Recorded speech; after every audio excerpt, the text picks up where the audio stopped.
اور دوسری جانب سپریم کورٹ آئینی بینچ نے پریکٹس اینڈ پروسیجر آرڈیننس کے خلاف درخواستیں خارج کر دی ہیں۔ جسٹس امین الدین خان نے کہا پریکٹس پروسیجر آرڈیننس ختم ہو چکا ہے۔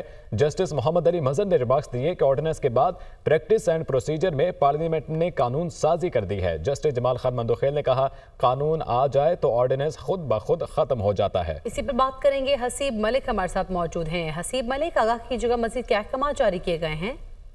دیکھیں، یہ پریکٹس اینڈ پروسیجر آرڈیننس کے خلاف درخواستیں دائر کی گئی تھیں، جس کے اندر افراسیاب خٹک، شام الحق اور اکمل باری جو ہیں یہ شامل تھے، جن کی جانب سے یہ درخواستیں دائر کی گئی تھیں، جسے عدالت نے آئینی بینچ نے جو ہے خارج کر دیا ہے، مسترد کر دیا ہے۔ اور جسٹس امین الدین خان کی جانب سے یہ ریمارکس دیے گئے تھے کہ پریکٹس اینڈ پروسیجر آرڈیننس ختم ہو چکا ہے، جبکہ جسٹس محمد علی مظہر کی جانب سے ریمارکس دیے گئے کہ آرڈیننس کے بعد پریکٹس اینڈ پروسیجر میں پارلیمان نے قانون سازی کر دی تھی اور قانون آ جائے تو آرڈیننس خود بخود ختم ہو جاتا ہے، ایسا کہنا تھا جسٹس جمال خان مندوخیل کا۔ جبکہ جسٹس محمد علی مظہر کی جانب سے یہ بھی کہا گیا کہ آرڈیننس کے تحت بنی کمیٹی ختم ہو چکی ہے اور کمیٹی کے فیصلے کو پاس اینڈ کلوز جو ہے وہ ٹرانزیکشنز کو جو ہے وہ تحفظ ہوتا ہے اور آئین جو ہے وہ صدر پاکستان کو آرڈیننس جاری کرنے کا اختیار دیتا ہے۔ عدالت نے ان بنیادوں کے اوپر جو درخواستیں دائر کی گئی تھی پریکٹس اینڈ پروسیجر